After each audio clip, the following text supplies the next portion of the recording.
All right, let's go over the trade deadline of the what's we going with? Metropolitan. We're going to the Metropolitan. I just posted my Eastern Conference video. Eastern Conference. I just posted my my Atlantic Conference video along with a couple of shorts with that. So we're going to be going over the like I said, the Metropolitan and go over what the teams did and what I thought of the trades. So let's jump over into it. You can see we're going to be going through the list. We're going to go through Carolina, New Jersey, Rangers, Pittsburgh, Islanders, Washington, and Philadelphia, then Columbus, you can see. So let's jump right into it, starting off with Carolina. Now, they did not do much, but they were in on a couple of the bigger deals. We did know, rumors did say that they were in on the Timo Meier. They actually offered 6 different pieces for the San Jose Sharks in trades for Timo Meier, but they it ended up being that the New Jersey Devils won out in that bid, and the San Jose went with the Devils to trade Meier too. We also know that there was also a rumor that Carolina was also in the trade rumors for Bertuzzi, but that also did not work out, being that they got outbid again, but this time by the Boston Bruins. So 2 minor trades in my opinion, but I think this is going to actually one's going to work out really well. The other one is it's a little bit bigger swing, a little bit higher payment, but we'll see. So, we'll see. So, the Jesse Puljujarvi one, in my opinion, is the best deal for them because he is not performing as well as he could be, but Carolina does have enough finished players that I think that Jesse Puljujarvi will end up being a good fit for them because he'll be down in the lineup similar to Kotkaniemi is. Kotkaniemi playing on the third line. Put Jesse Puljujarvi in the third line, and out in Raleigh, North Carolina, it's a lot less media than the Edmonton Oilers, who are the only big team in that area, and hockey is their lifeblood. Whereas in the Carolinas, they're not worried about as much hockey. They're a lot smaller team, a lot less media, and Jesse Puljujarvi can go and find his game there and decide whether he wants to stay in the NHL or if he wants to transition back to Finland. So this is a good trade, and it was only cost a prospect, nothing of significance, not a huge prospect either, which is great. So good job on the Carolina Hurricanes. More of a cap dump for the Edmonton Oilers for them to go out and make their pick, which we will review in the Western Conference divisions as well video. So the Arizona Coyotes trading Shane Gostisbehere for a third-round pick. That's not a big deal. It's a high cap hit, but they did have so much space because they didn't make too many big moves. But I think Carolina's in a great position. They are first in the division right now. You can see 88 points. It's pretty close up there with the Rangers, but they do have 2 games in hand, as you can see. So we'll see what else. Let's see how Carolina does. I think they're doing phenomenal in this playoffs. So let's go over to the New Jersey Devils. Okay, New Jersey Devils making one of the biggest splashes of the deadline. You can see I can't even hardly fit the San Jose Sharks on my side. I did review this. I did an actual trade video reviewing this, but we're going to go over some of the bigger pieces. Scott Heron, so Timo Meier went to the New Jersey Devils for all this stuff right here, which is crazy. So a first, second, seventh, some prospects, and a couple of contracts going back, and as well, and they end up trading a couple of contracts so that they end up making work for both teams. One of the biggest trades I've seen, there's 13 pieces in this trade, and Timo Meier being the biggest piece because he is an RFA at the end of this, so I imagine he'll be looking to sign with the Devils long term. And if not, the Devils can actually trade away his rights at the trade deadline so that they can recoup maybe a first-round draft pick as well. Scott Harrington was also put on waivers, and I don't think he was claimed, and if he was, I think the Ducks claimed him actually. So again, but the big piece was the Timo Meier, so they are the winners of the Timo Meier draft, and good for them. They're going to be that's going to be a phenomenal pickup, and they're going to be real contenders in the playoffs. So another small pick they have right here, 4th round pick for Chris Lazar, just to shore up some depth. Nothing too crazy, but they already took their big swing with Timo Meier, so not mad about this. Just like I said, it's a small move for them and pretty inconsequential for a 4th round draft pick. So moving on to the New York Rangers. We know the New York Rangers is actually, I've done a video on both their huge acquisitions they did, but they did start off, you can see, we're going to scroll back a little bit. We have the Tarasenko deal and Nico Mikkola in this case. So they did Tarasenko half retained for Sammy Blejas, a 1st round and a 4th round, and Hunter Skinner, a prospect. So good, a huge trade, very great.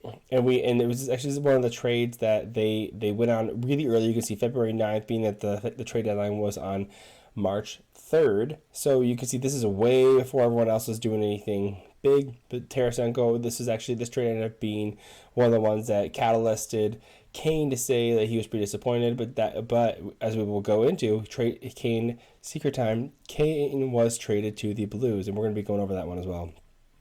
Another small trade we just talked about with the Ottawa Senators in my last video, Julien Gauthier going in a 7th rounder for Tyler Mott. Tyler Mott did play with the Rangers last year, so in the playoffs. So this is a good just depth piece, and they were able to move out Julien Gauthier, which is another nice pickup for the Ottawa Senators. So small moving out.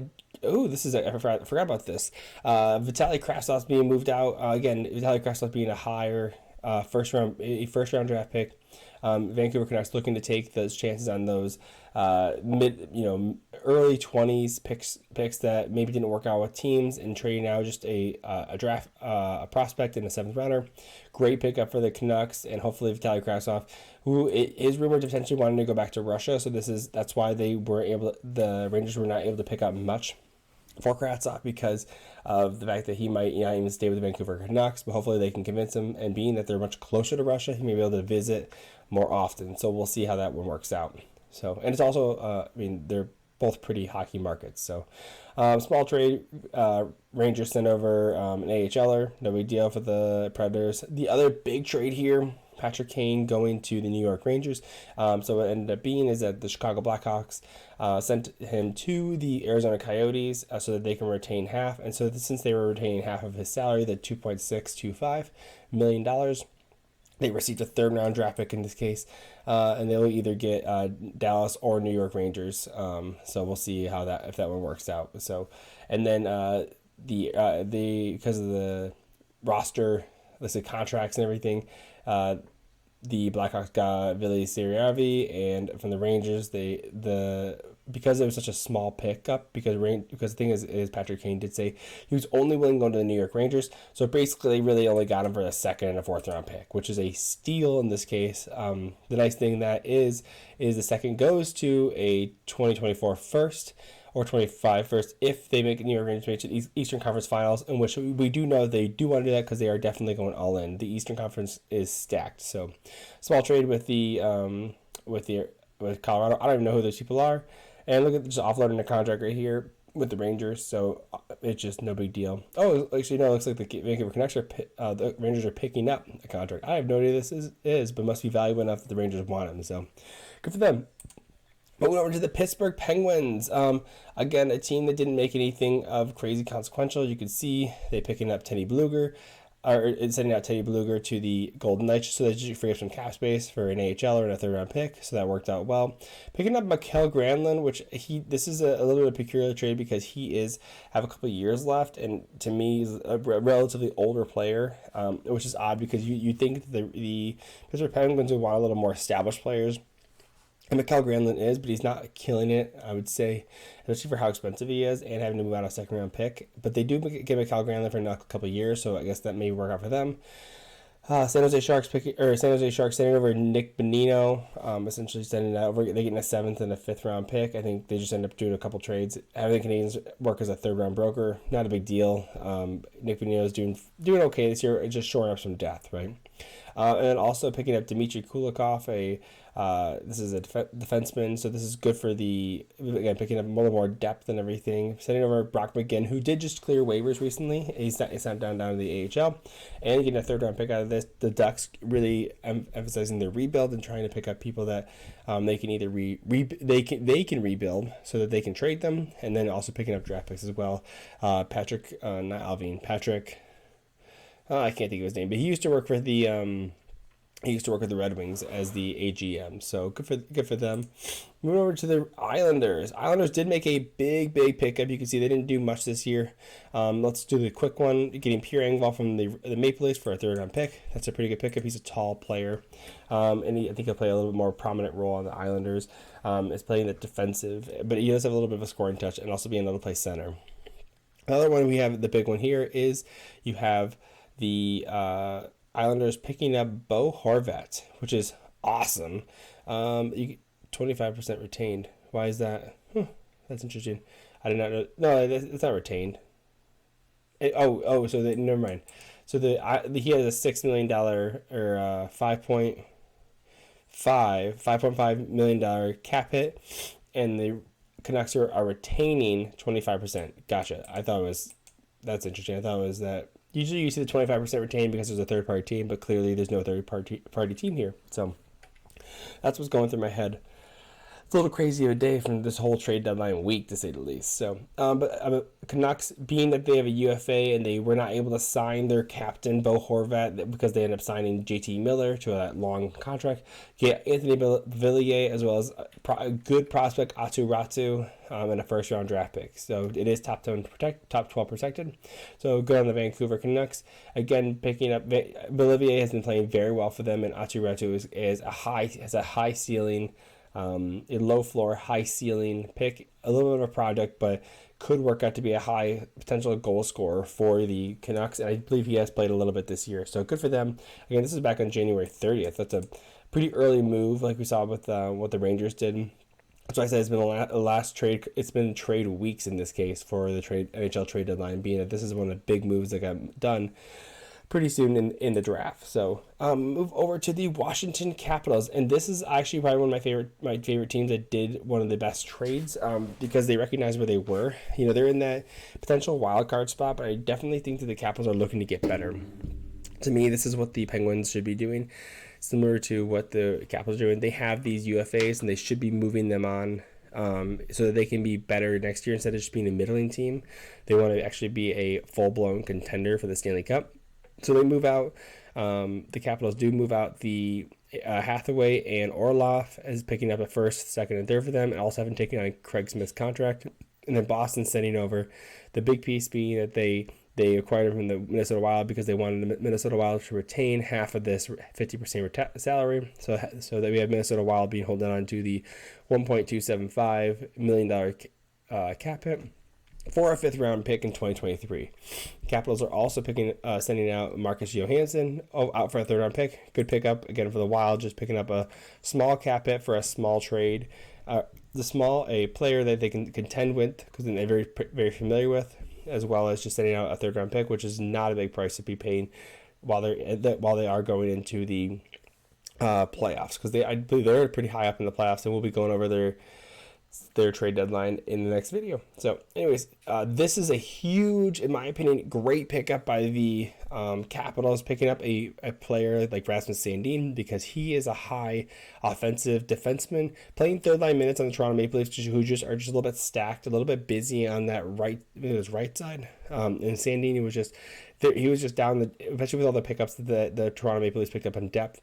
He was too good of a player to be playing on the third line for them. So trading out to the Capitals, great pickup. He'll be with this. Hopefully he's with them for a long time, Rasmus Sandin, because he has a high potential and a good player. And also he's signed for next year as well. So, and then Washington also is moving out Erik Gustafsson just for a contract, as well as a first round draft pick that Toronto can use to potentially at the draft, which is smart. So, and then, as well as, again, another UFA, Washington's moving out Lars Eller at 31% retained for a second-round pick, a good depth in the center, and he's having a pretty good year. Not as good a year as normal, but again, that could be a consequence of the Capitals as well. So, moving on to these bottom two teams, Philadelphia Flyers did almost nothing, I would say. They did pretty poorly. I would say this is, in my opinion, it's an F.